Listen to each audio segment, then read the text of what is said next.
mute yourselves. Both of them. They also say to make If sure everyone could please mute their microphones, that'd be great.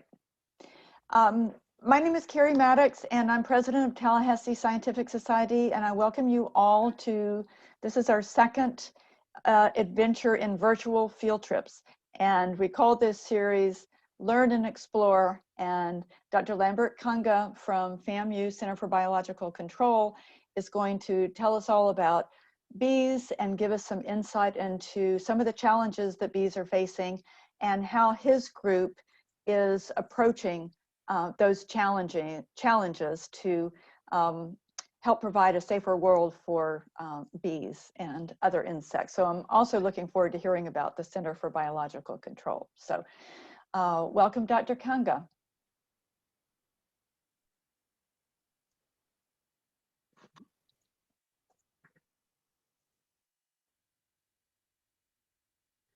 Thank you, Dr. Maris, for these introductions and for inviting me to speak at the Tallahassee Scientific Society. I'm Lambert Kanga.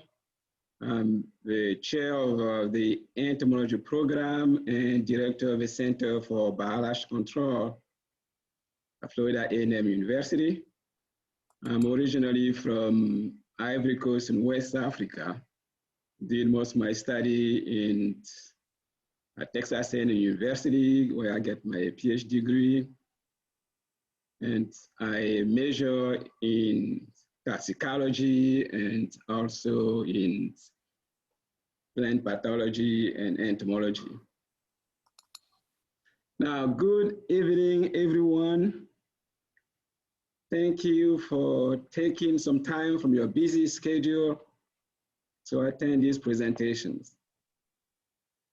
I'm very happy to share with you some information about honeybees.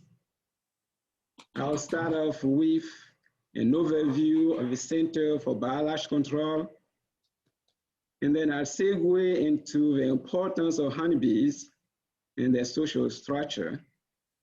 Then I'll talk about some challenges facing honeybees, as well as some findings from my research. The Center for Biological Control that I refer to as CBC is housed in the College of Agriculture and Food Sciences. I believe my dean, Dr. Robert Taylor, my associate dean for research, Dr. Stephen Leon, and my associate dean for academic program, Dr. Neil James, all are planning to attend this meeting. So I'm kind of very happy about it. It's a good feeling. The center was established in 1999 as a unique partnership between Florida A&M University and two federal agencies, the U.S. Department of Agriculture, the Agricultural Research Service, or ARS, and the Animal and Plant Health and Inspection Service, APHIS. The center has established strong linkages with state agencies such as Florida Department of Agriculture and Consumer Services, private stakeholder group such as Pest Control Industry, and other universities like University of Florida, University of Georgia, Fall Valley State University, and so on and so forth. The mission of the Center for Biological Control is to generate and apply biologically based solutions to pest problems affecting agriculture, natural resources, and human health while building human capacity. Some of the areas of research include biological control of invasive and native pest species, pollinator health and conservation biology, urban pest management, integrated pest management or IPM, forensic entomology, and so on and so forth. The center and the entomology program have been very successful in training students. We have graduated more than 150 students, most of them were recognized for their scholarly research activities at local, regional, national, and international professional meetings. These include here in this picture, Sandra Wheeler, is IPM Award winner for graduate student of the Southern region. I do have also Julius Eason, first place winner at the Entomological Society of America National Meeting. Natasha Tyner and Xavier Price are also award winners at MANERS, which is Minority in Agriculture, Natural Resources, and Related Sciences meetings. Warren Jedrick, Connie, Eddington, Kenba, all award winners at the Association of Research Directors Symposium, and so on and so forth. We also celebrate several graduation events. Here you can see Omatola, Shalon, and Jordan in this graduation picture. We also conduct many outreach activities, such as Entomology Open House. Here we have a picture of a high school student from John Paul II High School. We do have other students from several other schools who participate in this event. Our faculty have recognized and organized several workshops and symposia at national and international professional meetings. We provide continuing education for pest control industry professionals. Our faculty also have established strong collaborative linkages with more than 21 countries, Asia, Africa, Latin America, and Europe. In fact, this year, the Center for Biological Control is the recipient of the 2021 International Integrated Pest Management Award of Recognition by the International IPM Symposium Award Committee. Now here is a sample, a face of CBC intern or some of the graduate students. Some of them have graduated, some still working on a degree program.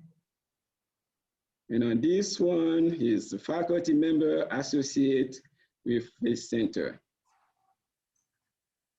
Now this picture is a rendering of a new entomology building that we are working hard to raise funds to make it happen. Now, let me switch gear and talk about honeybees, our oldest insect friend for about 9,000 years. As you know, the honeybee of a great economic importance, not only for honey production, but more so for crop pollination. Each year, the honeybee industry contributes to the production of honey and honey products, which are estimated at several million of dollars and more than 20 billion worth of dollars for pollination of crop and vegetables. Honeybee pollinate more than 400 agricultural crops.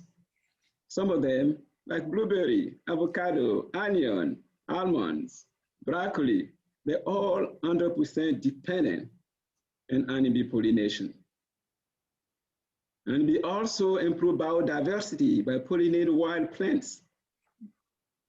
Furthermore, honeybee products are used as herb food and alternative medicine.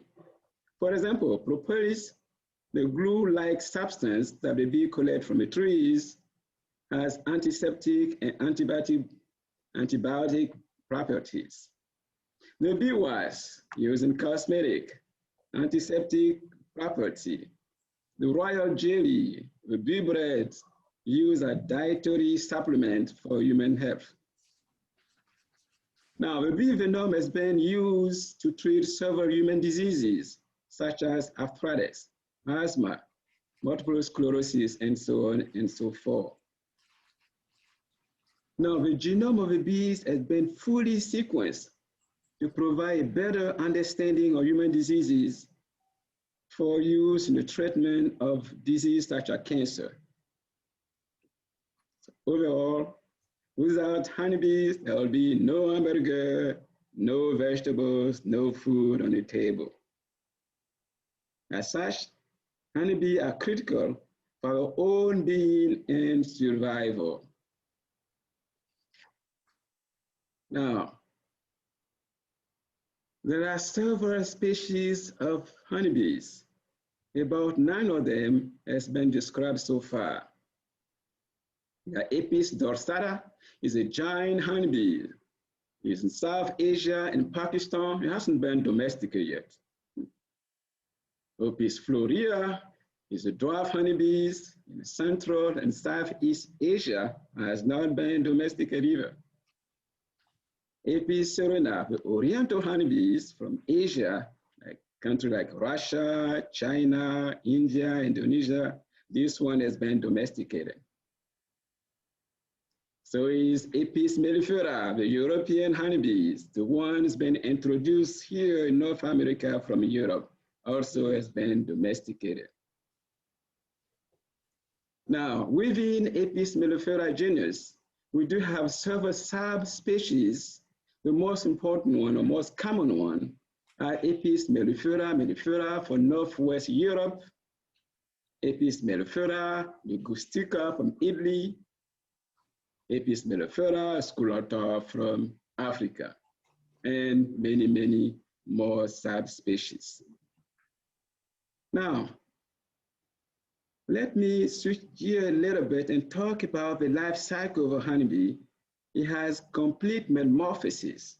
That is, it goes from egg, larva, pupa, and adult stage. Honeybees are social insects with division of labor. That means have about 3 different castes. The queens are the only reproductive female. So 1 queen per hive with a big abdomen. She lays about 2 eggs per day and can live up to 8 years. But she's more productive the first 2 years. So when the queen is not producing enough eggs, the worker bees get together and kill her. Hence, in beekeeping practices, the queen is replaced every year or every 2 years. The drone is the male bees. The only function is to mate with a queen. They do not have stinger. And sometimes they are pushed out the hive by worker bees to die out when there is not enough food to support the colony. So sometimes when I go to the bee yard, I find several dead drone bees in front of the beehive. I kind of feel sorry for those poor male drone bees. Worker bees are non-reproductive female. They cannot lay eggs. They are housekeepers. They do all the work in the hive, such as feedings, defending the hive, providing food, such as pollen and nectar, grooming the queen, and so forth and so on. Now, from egg to adult stage, it takes a worker bee 21 days, a queen 16 days, and a drone 24 days. Now, the bees talk to each other. They communicate through the dance language, which was described by Carl von Wüst in 1967. So the dance in a circle indicates the location of food source, usually within 50 meters from a hive. And then the Waggle Dance indicates the directions and the distance to a food source, which is located much farther, kind of a GPS type of thing. So the speed of the dance indicates how far is it from a food source and its orientations to the sun. So here I'm going to show you a video by Benson, which illustrates a Waggle Dance. Honeybees have some fascinating abilities, among them being able to communicate by performing a unique dance. It informs hive mates where a newly discovered food source is located. Every cycle of this waggle dance roughly describes the shape of the figure 8. Let's rewind and look in more detail. The bee only waggles on a part of its route, the straight run, indicated here by the waved line. The secret lies in the direction of the straight run, or to be more precise, in the angle between the straight run and the perpendicular, which in this case is 90 degrees to the left. This tells the other bees that food is available 90 degrees to the left of the sun. If the angle is 60 degrees to the right, they'll be flying 60 degrees to the right of the sun. Here in Florida, we are dealing with two subspecies of the Western honeybees, the European honeybees and the Africanized bees. These Africanized bees are hybrid between the European honeybees and the East African bees. How did it happen? A scientist from Brazil, Warner Kerr, went to Africa and brought back queen from East Africa into Brazil to improve the local bee fitness and productivity. Unfortunately, 26 of those queens escaped from a lab in 1956 and spread north, reaching the US through Texas in 1990 and arrived in Florida in 2002 from the Tampa Bay area. Both bees look similar, but you can distinguish them using wing metrics. But the Africanized bee or killer bees are more aggressive and attack in large number and also remain agitated for a long period of time. In addition, the Africanized bee swarm very often, and about 18 times a year. So let's take a look at the video made by my graduate student, Walter Diedrich, as he captured a swarm bees using a great technique. I must confess that I cannot use that technique. I'm not brave enough to use that strategy.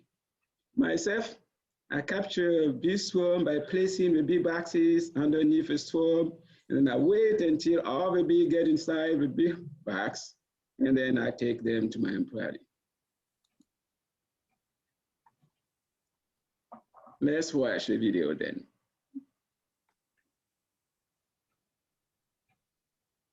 So I'm gonna try and see if I locate the queen. The queen might be in here somewhere. Let's see if I can shift away the bees and see if I can find her inside. Come on, where are you, girl?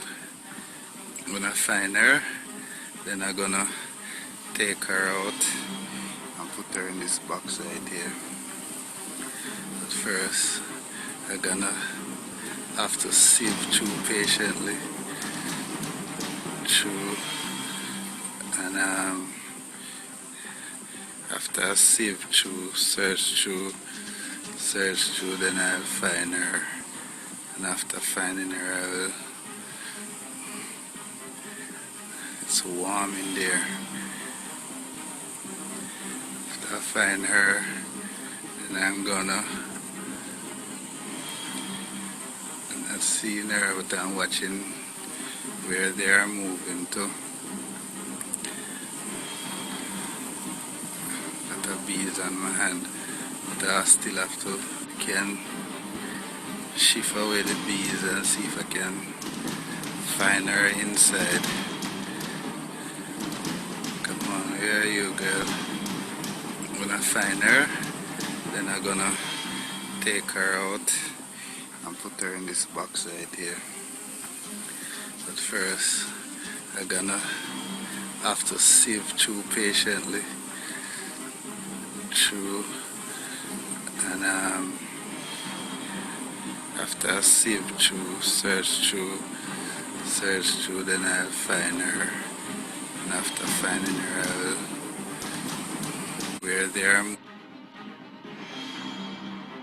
So, gentle folks, the job is now complete. I removed the colony from this here, right here, and I place it right there. So, this is their new home. They're right here working. Yep. There are many other bees, which include bumblebees, carpenter bees, sweet bees, leafcutter bees, about 400 native bees. Now let's switch gears and talk about the bee survival. So despite the great importance of honeybees, the colony have declined for more than 40% in the last few years due to several factors. The main one include habitat destruction, which translates into the loss of forage area for bees, exposure to pesticide. The bee get in contact with pesticide as a forage for pollen and nectar. Pests and diseases, which now create serious concern. So the US Department of Agriculture predict that if the trend continues, the US will have to import vegetables from China in 2030. We'll also have to import Africanized or killer bees from Mexico for pollination services. We'll also have shortage of food, which will exacerbate the 400 million Americans facing hunger every day. Now, in terms of pests and diseases, we have Varroa mites and the small hive beetle as the main pests. We also do have bacterial diseases such as American foulbrood, European foulbrood. We have fungal diseases, shark broods, stone brood, and also we do have viral diseases. About 18 viruses associated with the small hive beetle and Varroa mite. Now, one of the disease which was extensively covered by the cable news, the public, and the government agency was the colony collapse disorder. Now, what is the colony collapse disorder? It's a condition where you have complete absence of adult bees with no and little dead bees within the colony. That is, the bee leave the hive, but they do not return. As a result, there are the presence of uncaptured broods in a colony with no worker bee to take over as the worker bees stop caring for the broods. Now the question was, what is the cause of that disease? Was it due to only one organism or a combination of factors? Well, there are about 8 viruses that were suspected to be associated with a disease, which include cloudy wind virus, deformed wind virus, Kashmir bee virus, black queen cell virus, and so forth and so on. It was found that deformed wind virus was associated with a disease as well as Varroa mite. The acute bee paralysis virus, Israeli acute paralysis virus, both of them are also associated with disease, but highly correlate with Varroa mite infestation. Overall, as of today, scientists have not been able to find the male culprit and agree that colony collapse disorder is not due to a single causative organism, but a combination of factors which includes pesticide, nutrition, disease and parasite, and other environmental stressors. However, The disease was highly correlated with varroa mite infestations, which segue into my research. As you know, varroa mite is the most important pest of honeybees. It causes weight loss, malformation of the wing of the bees, shorten the lifespan of the bees, and serve as vector diseases. I mentioned about 18 viral diseases. So without adequate control of mite population, honeybee mortality can reach 100% and infest the hive, and those hives can perish within a few weeks. Now, several ways to control the mite have been investigated. It includes biotechnical control, genetic control, and chemical control. Biotechnical control strategies include the use of natural products like smoke and various mite trap devices, but provide very degree of success. It's labor intensive. Breeding for resistance through hygienic behavior in the Russian queen looked promising, but the breeding program still need application of chemical for highly infested hives. Chemical control with hard insecticides such as fluvalinate and coumaphos were used successfully to control the mite for many years, but resistance has occurred to this insecticide in varroa mite populations. Biological control was missing. Because of the development of miticide resistance, it was important to find an alternative biological-based control strategies that is cost-effective and environmentally friendly. But the challenge was that unlike miticide will kill the pest immediately by contact, it takes about 3 to 10 days for the fungal pathogen to kill the host. And most fungal pathogens have optimal germination between 25 and 32 degrees C. Therefore, they may not survive the temperature inside the beehive, which run about 35 degrees C.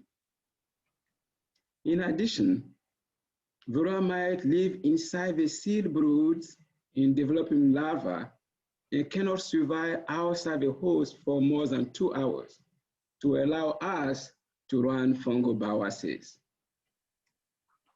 Fortunately, I was able to develop for the first time a successful rearing technique in a laboratory by creating environment, temperature, humidity, photoperiod, diet, similar to that in a seed brood that are used to rear varroa mite in a laboratory, which then allow me to test several fungal pathogens. I test over a strain of fungal pathogen and find that 2 of them were highly pathogenic to varroa mite in a laboratory. This includes Yorsitella, cause 100% mortality of varroa mite 14-day post-treatment, Merasium, 100% mortality, again, 14-day post-treatment. I then conduct several field trials using different treatment methods, strep treatment, paddy treatment, and dash treatment. In several states like Florida, Texas, California, Penn State, which further demonstrated that the fungus was very successful in controlling varroa mite when we have good fungal spore with at least 85% spore germination. Here is a rough video that I made to demonstrate the application method of fungus. Let's watch.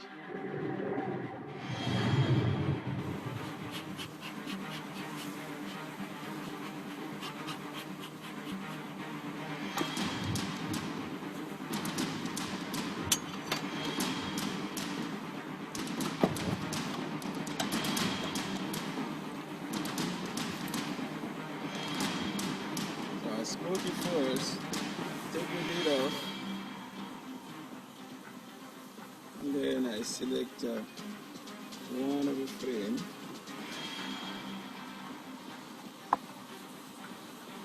and I insert the strep coat with the fungus.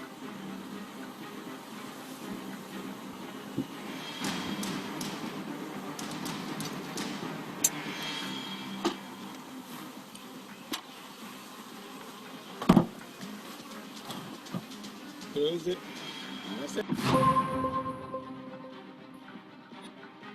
Best way to do it is to use a patty. So the patty is made of sugar, pollens, and the fungus, and the crystal oil. Put them together.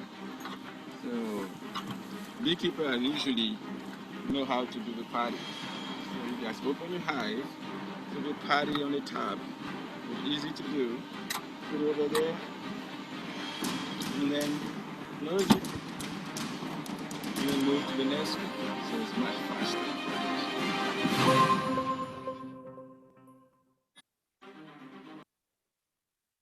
So we are working with several fungal producing companies such as Licoden, Biovet, to put this commercial fungal product on the market. Our findings were translated in several languages, foreign languages such as Italian, Spanish, French, Russian, Chinese, and so forth and so on. I was also invited to share my expertise with several media outlets, which include National Public Radio, NPR, the British World Microbe, the Spanish News Innovations, the Black News Channel, and so forth and so on. Now, let me switch gear and talk about insecticide resistant environment in a small hive beetle. I was the first one to discover insecticide resistant in a small hive beetle. That was in 2020, that was last year. I designed strategy to manage that resistance by looking into biochemical and genetic nature of resistance so that I can make the pest be susceptible to insecticide again. To do so, I measure the activity of the detoxification enzymes such as glutamate S transferase, esterase, alyesterase, and misfunction oxidase. We found that glutamate S transferase and alyesterase were not involved in resistance, but esterase and misfunction oxidase were the major mechanism of resistance. We also find that the change does not occur at the stratoregene, but at the regulatory locus, which control the expression of stratoregene. We tell the gene to make more copy of the same of the process of gene amplification. Furthermore, the DNA sequence of a domain 3 reveal differences due to base pair deletion, mutation of a gene with a 2 amino acid replacement, leucine by valine and leucine by isoleucine replacement. Therefore, target cell resistance, such as formamidine or PBO, can be used to successfully manage that resistance in voramide populations. Now, let me say a few words about the small hive beetle. It is the second major pest of honeybees. It feeds on larval broods, destroy honeybee combs, cause fermentation of the honey, and can kill the beehive within a few hours or a few weeks at high infestation. So we did similar study on insecticide resistant to small hive beetle. And we found that resistance was metabolic, therefore due to misfunction oxidase and esterase. Therefore, I proposed a resistance management strategy based on a rotational class of insecticide with different mode of actions, and the use of synergy probe such as PBO and DEF. I also developed a biological control strategy using vicious scents mixed with a fungus and Crisco shortened oil in a pan that we place underneath each beehive.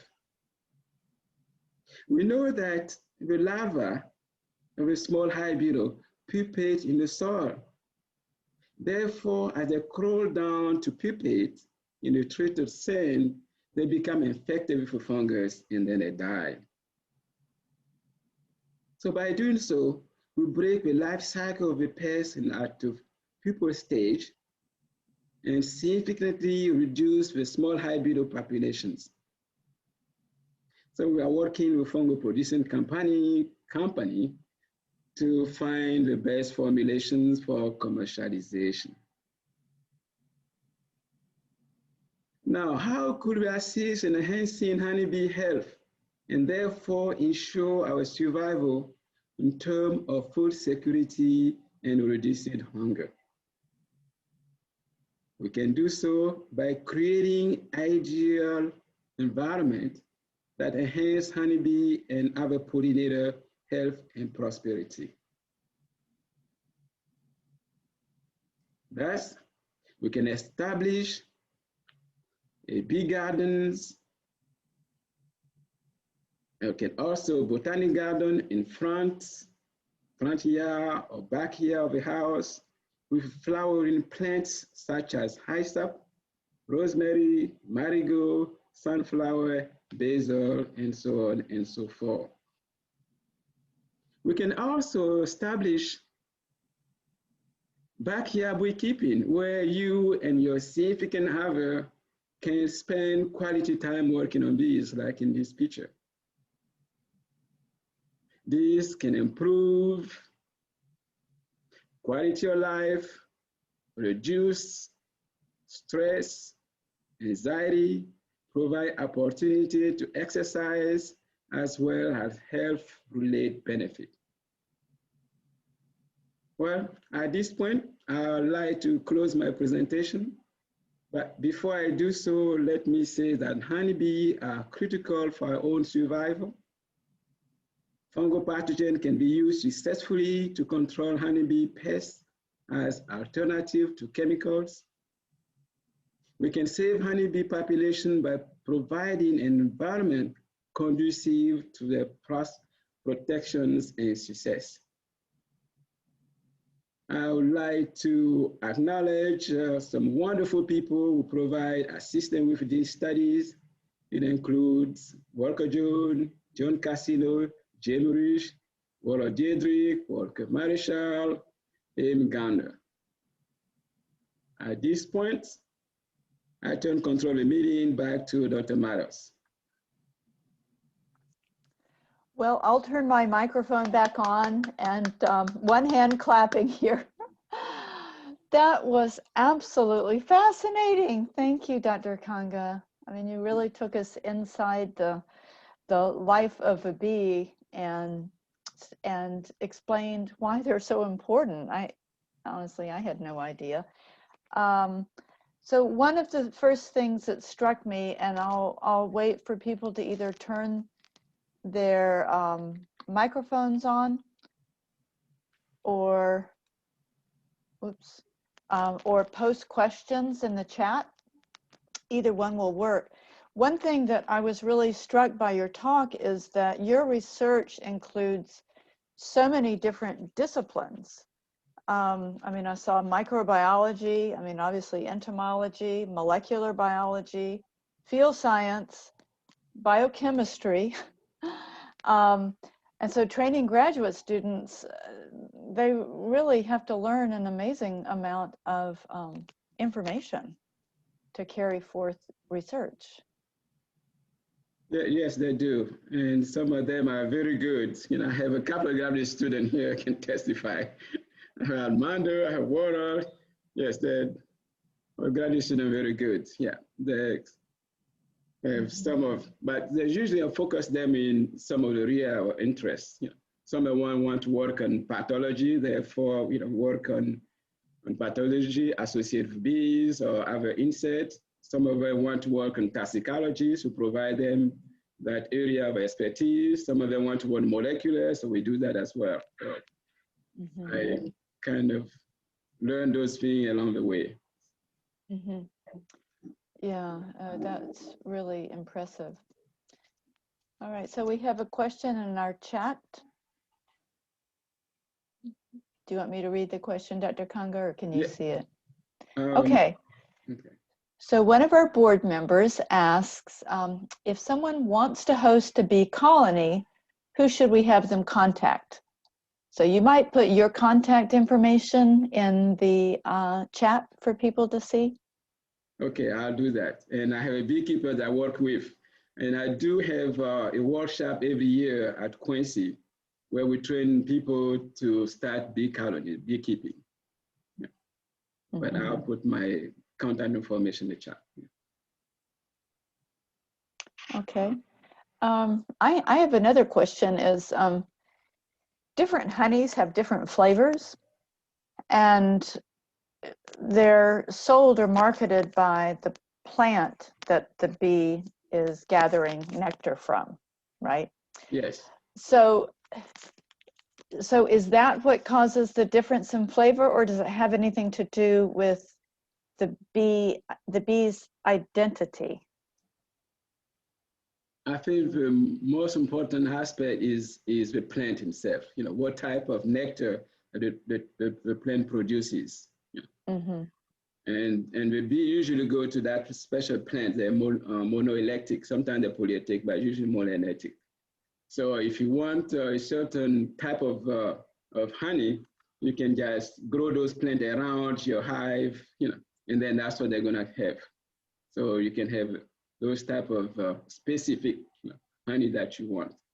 For example, Tupelo, Tupelo honey, which is one of the best one, you just grow Monticello, not very far, and we were Ishka. So those trees come a certain time of the year. So when that's arrive, like May, so we take all our bees to Ishka, and then those plants will come and flower, and then we got only Tupelo. So those Tupelo bees are very expensive. So it depends on the plant that produces the nectar. Well, I recently tried some mangrove honey from South Florida on the West Coast, and it had a very distinct flavor. And I would say it rivals Tupelo in my book. It was really good. Are you familiar with that one? No, I'm not, but I will search that. Yeah. What are some other honeys that you like, or that individuals that enjoy honey really look for? Well, that will depend on all people. I like some of the honeys that produce. I buy some of honey from Turkey. From Turkey, they have very, very good honey. So very expensive, but Maruka, Makuka, so those type of honeys that I really like, but it costs a lot of money. Are those sold in this country? Yeah, some of them are sold in this country, but that costs a lot of money. All right. Someone also mentions gallberry honey. Yes, they have that. They have bees honey, double honeys, Himalaya honey. There's different, Icaria honey. So I have different types. And the fellow, was it Worrell, that did the video, put his hand in the hive to capture the queen bee? Yes, he's here. Yeah, Worrell is here.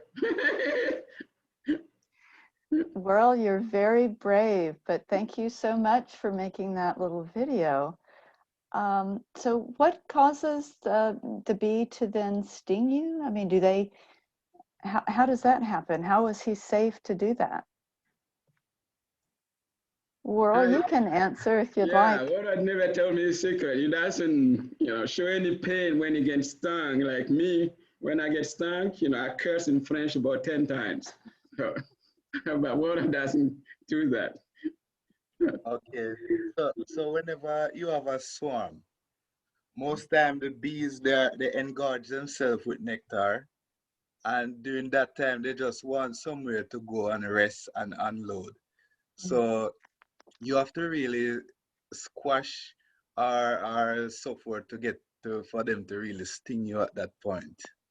So during swarming, you can cautiously handle those bees, like search for the queen. You can, take them on your hands, make patterns with them and so forth, and also move them, put them to a new box and into a new home.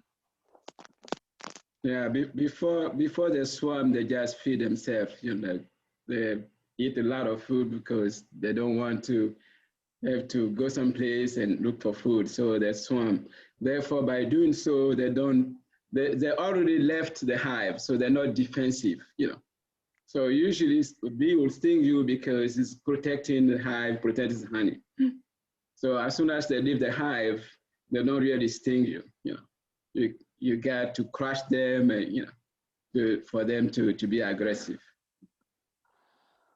Wow.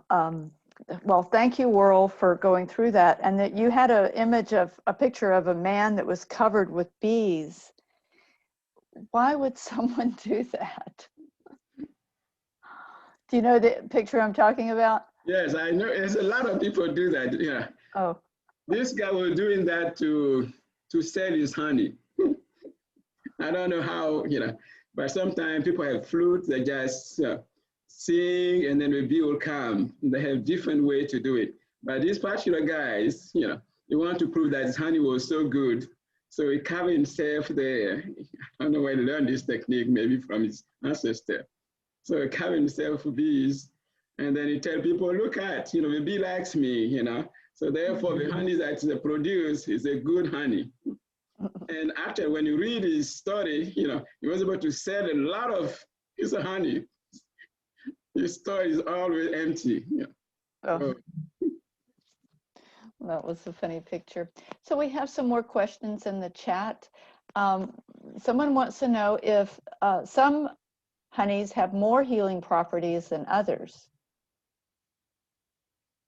Yes. Some honey has more healing properties than others. I was talking about the bee from Turkey, Mm-hmm. So they feel that they have potential more nutritional property as well as healing property.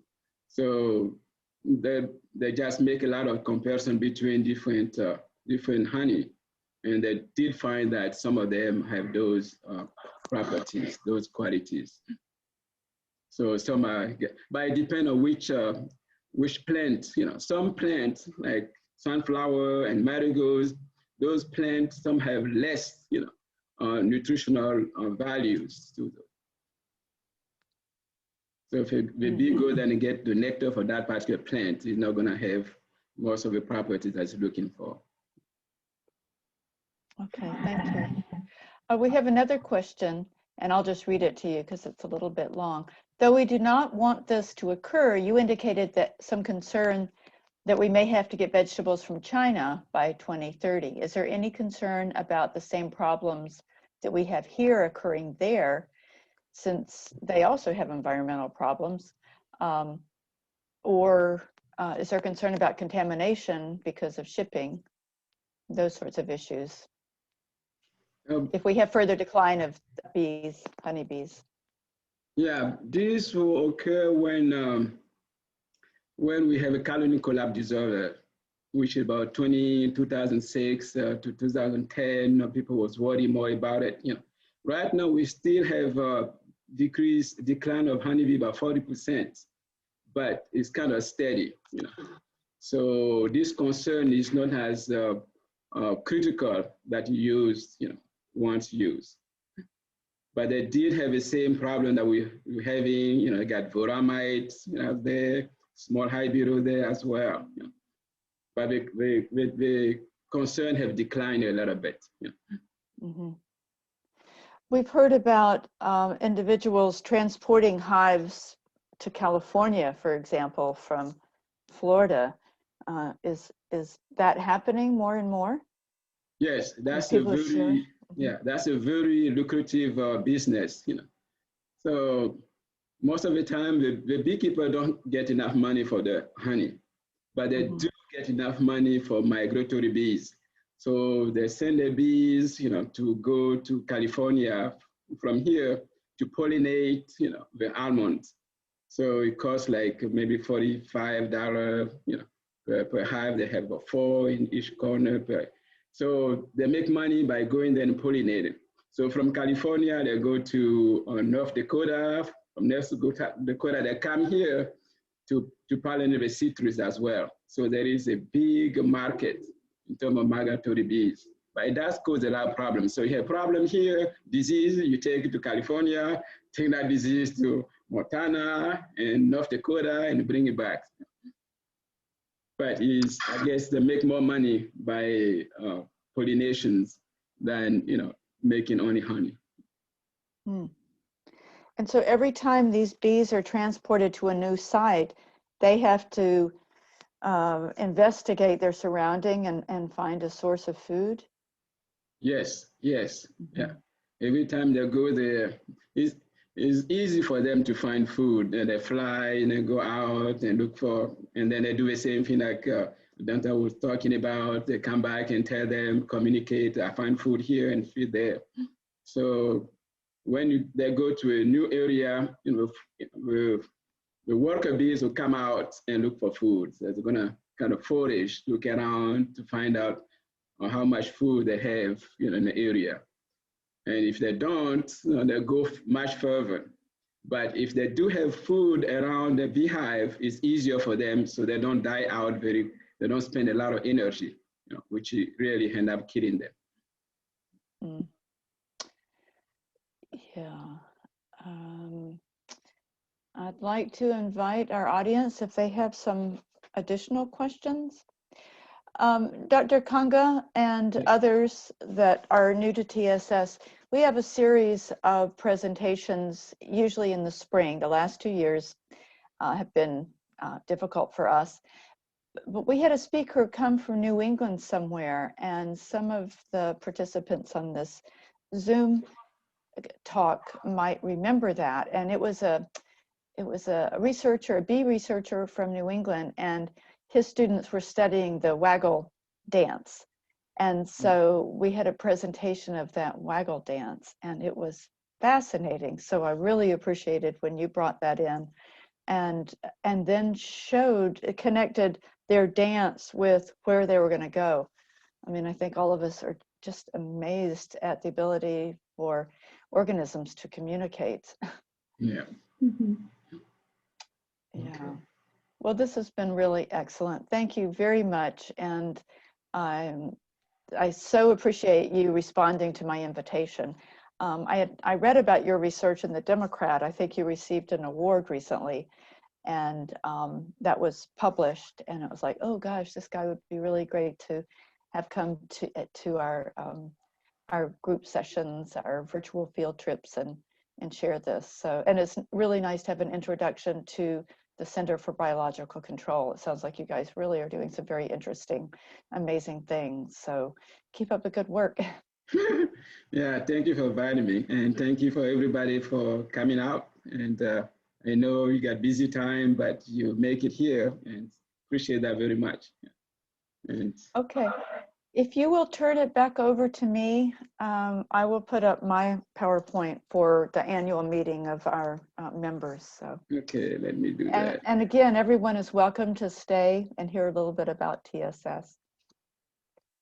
Or contact me or reach out to our the email that I posted and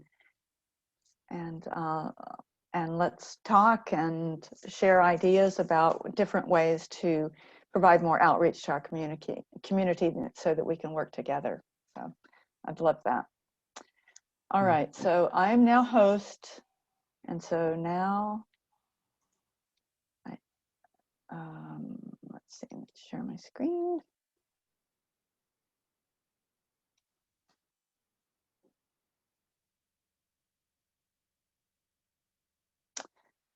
Okay, are you guys seeing annual reports? Somebody give me some feedback. Yes. Okay. Yes. Thank you. Okay, so welcome members and non-members to this annual meeting. In our bylaws, the Tallahassee Scientific Society bylaws, we are required to meet annually at the end of our administrative year. And last year, the season 2019 to 20 was cut short and we were paralyzed and weren't able to provide that meeting. And so we're going to brush on some things that transpired in 2019-20 as well as 2020-21. Now, there'll be a little presentation here, but the real information, the heart of what we've been doing the last 2 years is in our annual report, which will be posted to our website. And I will provide you, Dr. Kanga, with that link when it's posted, and then you can share it with folks you know and get a little bit more insight into what we do. So I don't have those links up. Sorry, oops. All right, put my mouse over here. Oops. Screen sharing has stopped as shared window is closed. Okay. All right, I'm going to share again.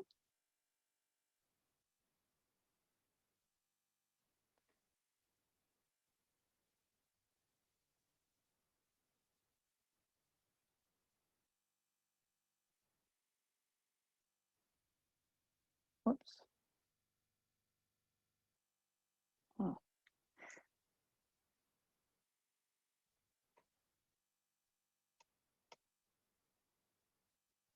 Oh, sorry, I was on my last slide instead of my first slide. Okay, so this is the annual meeting, and we always send out a notice to let members know that we'll be having this annual meeting. Typically, they're held in person at the end of one of our Horizons presentations. But this gave us the opportunity, Dr. Kanga, to do it at the end of your presentation and introduce some new people to TSS. We're having a virtual meeting this year for obvious reasons. The most important reason that we have these annual meetings is for the members to elect our board of directors and our officers for terms. And so what I'm showing now, hopefully, is a list of those that served on the 2019-20 board and those that are serving on this board, and this board will continue 2021 to 22. So that's what we're electing. Carrie, we're not seeing your screen anymore, just you. Thank you.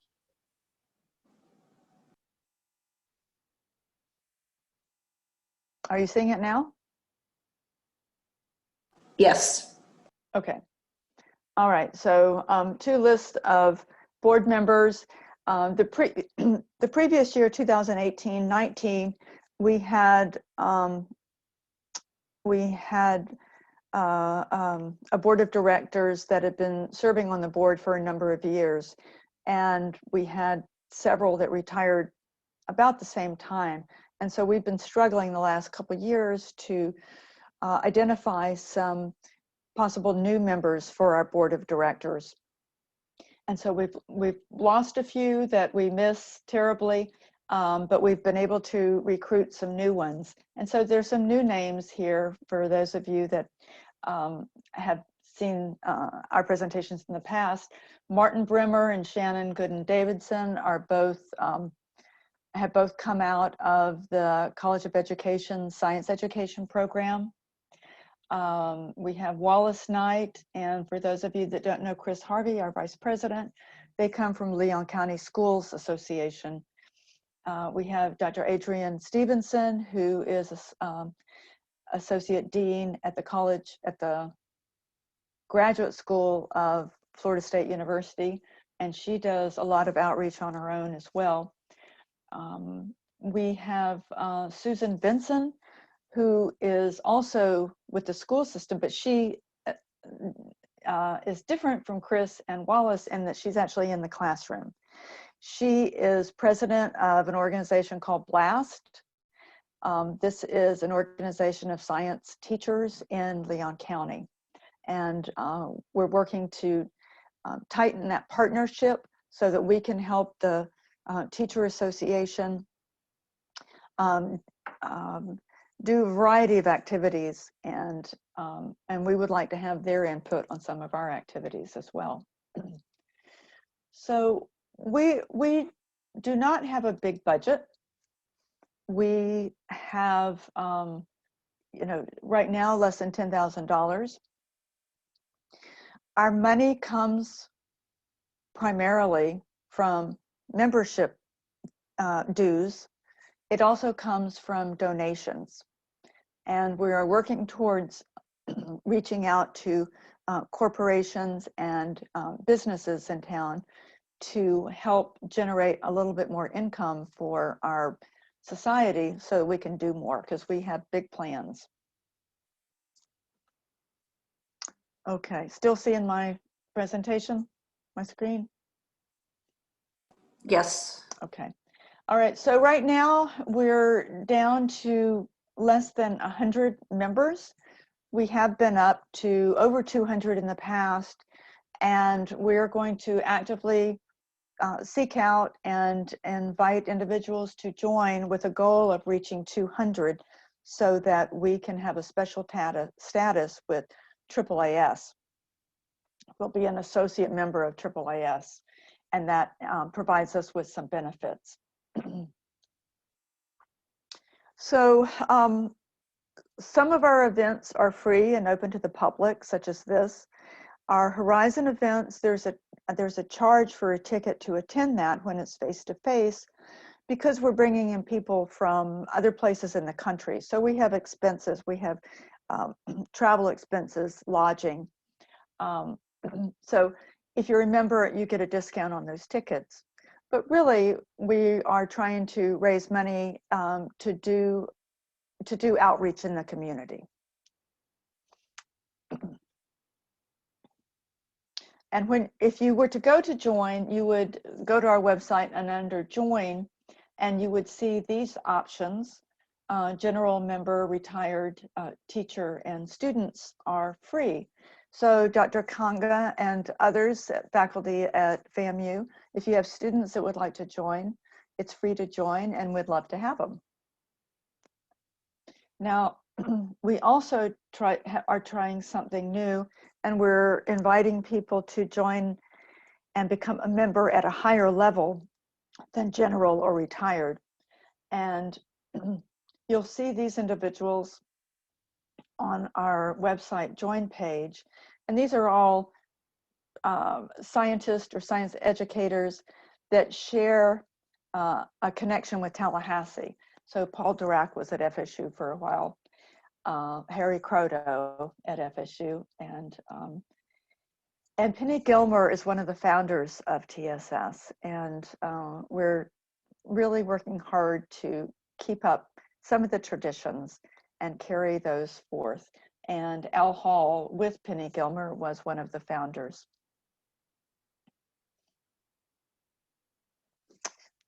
Also, we invite you to get involved, come to talks such as this. We're looking for volunteers that have some skills in graphic arts, grant writing, bookkeeping, and some basic administrative skills. Because our group is primarily made of science educators and enthusiasts, but of course we need the infrastructure to make our society and our organization function. And there's so many people out there who are interested in science as an enthusiast that have day jobs doing other things, and so we could use their help for sure. Now, something that's coming up, and I'll let Mabry do a pitch for this, but something that's coming up is recruiting or seeking nominations for something we have every year called the Gold Medal Award. And on our website, there's a page that shows different scientists in our community who have received the Gold Medal Award. And the Gold Medal Award is to honor a scientist or a science educator, science activist who's done a lot for our community.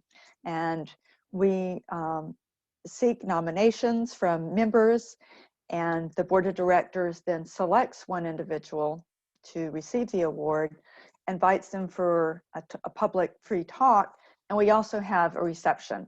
So we get to meet other people in our community that are interested in science and what our organization has to offer, and then can come and learn something about what that gold medal award winner does in their work and share some of their scientific knowledge or enthusiasm.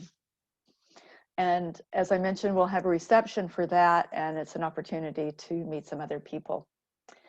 And one of the big challenges for everybody these days is communication. And so we're working on how best to communicate with our audience and our the public side.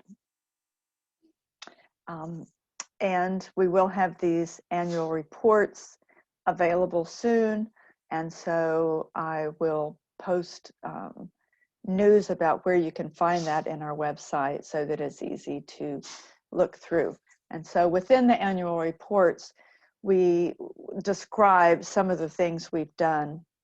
For example, in 2019, we hosted a lunch for the science teachers in the summer when they were attending a science workshop. We also give awards to winners of the Leon County Science Fair in different categories. And we've helped fund some of the science fair winners to go to the state competition. We give an award on History Day at the Florida Museum of History for the Science Heritage Award.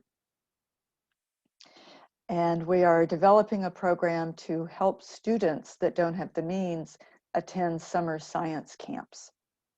And so we'll be doing some serious fundraising for that in the future. We were able to hold the Horizons series this year virtually. We had 4 Horizons that were offered to the public virtually, and we hope to be back face-to-face next spring. So if you follow us on Facebook or Meetup or our website, you'll see news about those. But coming up is the gold medal, and we'll have some news about other things as they come along. And would any of my board members that are on this like to add something that I've forgotten or add to what I've said?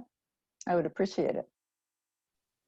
I think you did a great job, Carrie. This is Mabry, and we've got a form written up for submissions for the gold medal, and if they will just look for within the next week or so an email from us, so that they might nominate some people that they think would deserve that award.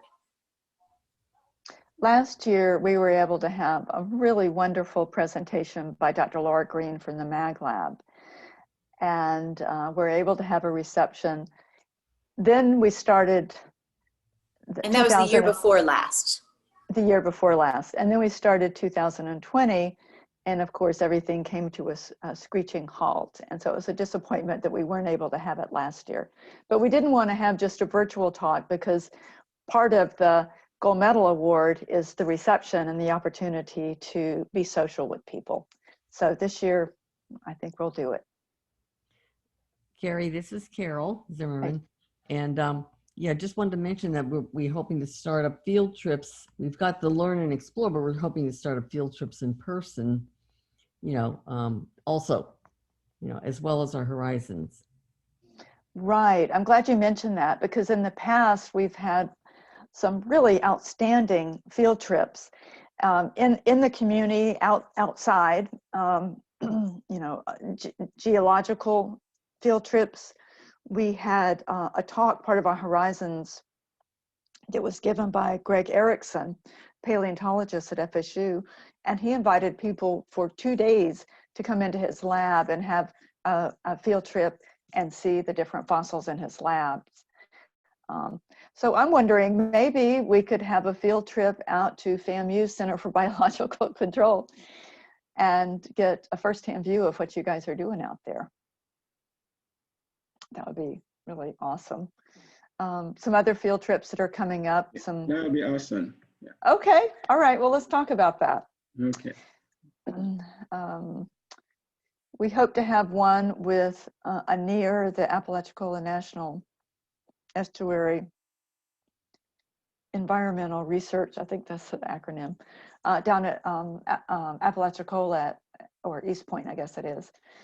That'll be coming up, a real one.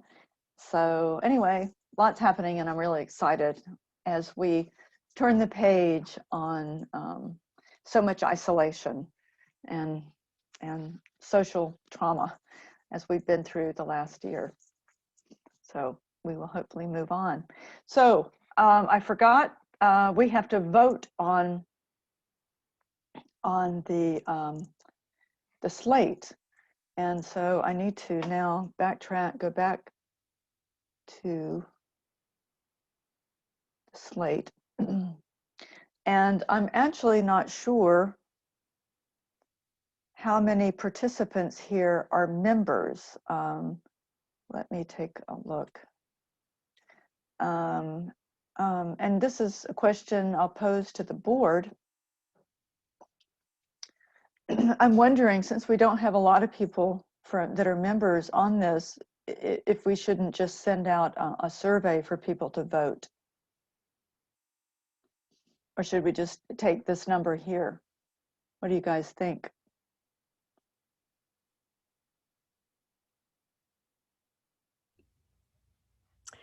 In the past, we've gone with whoever was been at the meeting, Right. but this is a very different situation, and so I don't see any problem if you would like to also, you know, just send out to all the people in general, you know, and say if they would like to comment, you know, on the board members, because that is the only thing we need to do. Yeah, I think I would like to do that. If Chris is still on, Chris is Vice President, would you like to weigh in on that? Yeah, I think we probably should send something out. Okay. I have pretzels. You do have Hi, Ellie. I think maybe we can do that with the link to the annual report then. Yeah. And as well as this PowerPoint. So I think that we'll get a better response, I hope. So we will do that. So on that note, Carrie? Yep. I think Kathy McGuire has a question. Oh, I'm sorry.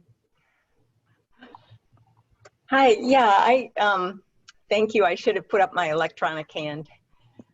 So I'd go into Carrie's view system there. I'm a member. I don't know, probably the other people on tonight are members too. And you've advertised that this is an election. And so there aren't very many of us, it's true, but I feel like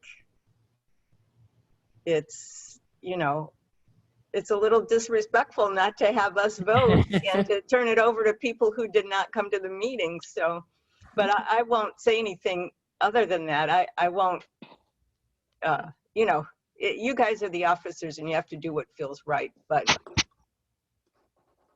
I just thought I'd add my 2 cents worth.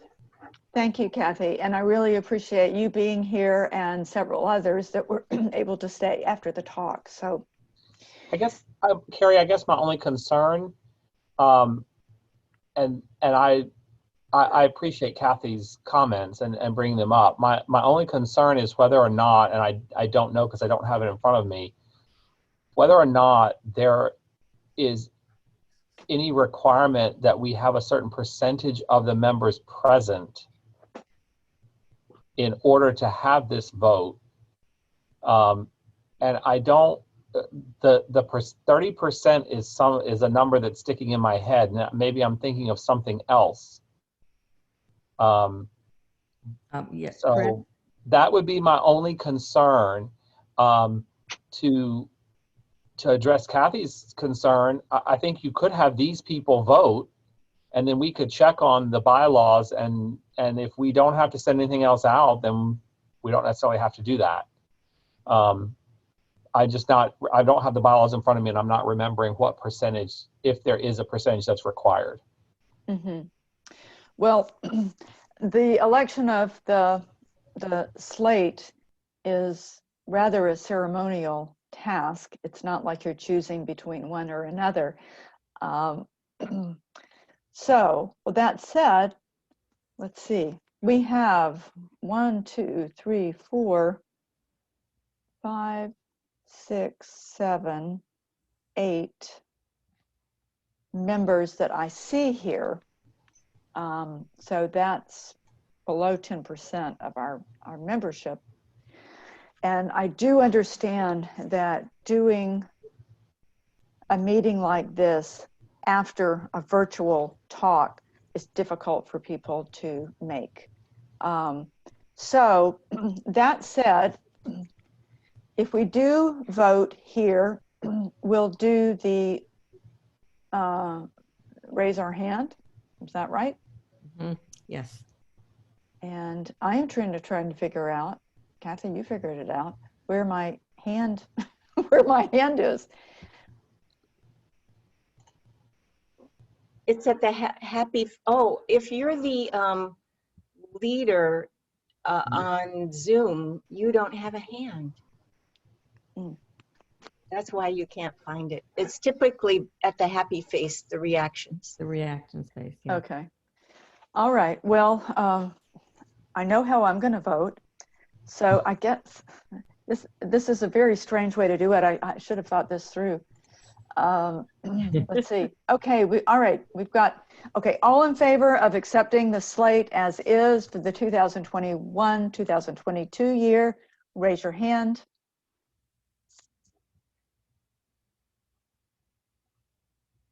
Okay. Yvonne needs to raise her hand. And Carrie, I have Max with me as well. This is Yvonne, so there's actually 2 votes here. Oh, okay. Okay. The slate of officers and board members is accepted by the members present, and welcome all new board members, and thank you all officers for serving another year. This includes myself, Chris as vice president, Carol Zeman as treasurer, and Amelia Maddox as secretary. So thank you all very much. And if there's no further business, I will adjourn. And again, thank you all for being here. I love your talk, Dr. Kanga. Thank you so much. I'm so disappointed. I thought it was after this. I just saw the 7 o'clock, so I'm sorry I missed it.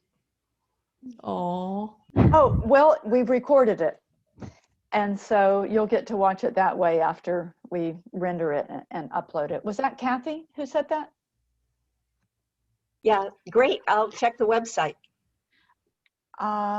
Yes, I'm so sorry. Yeah, I apologize for that. And as I mentioned, we're working on communication, getting all this news out in a timely fashion has been a challenge for us, and we continue to work on that. So anyway, thank you for joining when you could, and I look forward to another event, and everyone look forward to seeing their nomination form for gold medal, and look forward to a nice gathering in the fall then. Okay, thank you guys. Thanks so much, Carrie. Thank you. Talk to you soon. Yeah, Bye-bye. Yeah, Thank you. everyone. Yeah.